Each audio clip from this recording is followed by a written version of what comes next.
Hello mga katiyoy! Ayan. Andito naman tayo sa ating kusina.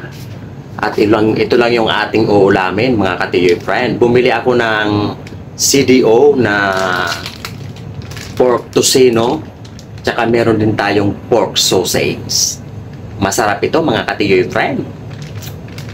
Kaya iluluto na muna natin ito mga kaibigan.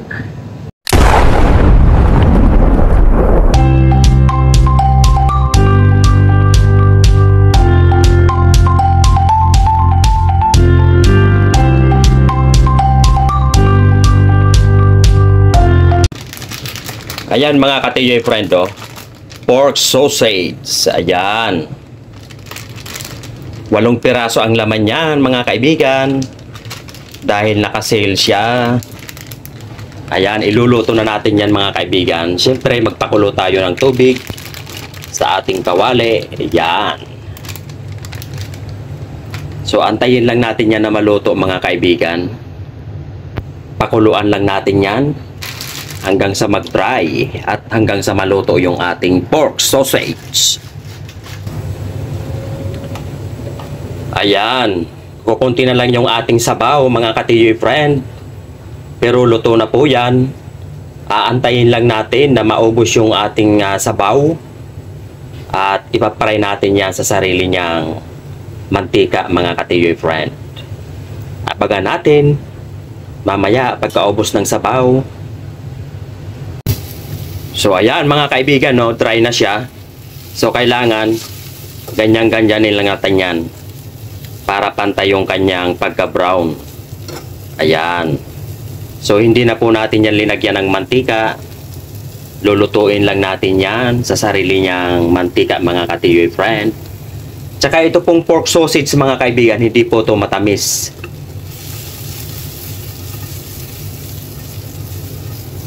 Ayan.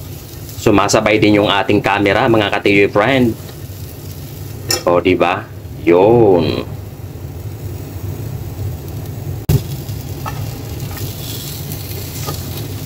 Ayan, luto na yan mga katiyoy friend. Luto na ang ating pork sausage. Ayan, ilalagay na muna natin yan sa ating lalagyan.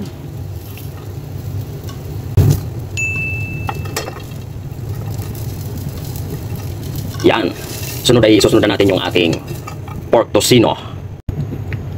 Ayan, ganun pa rin mga katiyoy friend. Naglagay pa rin tayo ng tubig sa ating kawali. At isusunod na po natin yung ating yung ating fantastic pork tocino. So ilalagay na muna natin yan.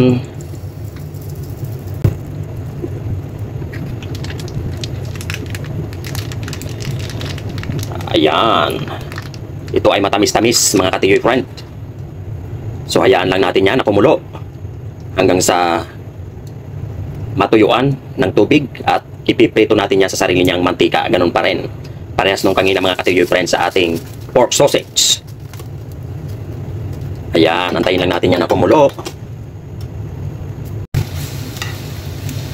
Eto na mga kaibigan yung ating pork tocino. Ayan, dry na siya.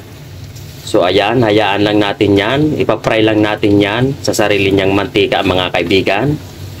Hanggang sa mag golden brown yung ating karne. Ayan, kailangan balik-baliktarin lang natin yan mga katiyoy friend. At mamaya ay sabay-sabay naman tayong kakain.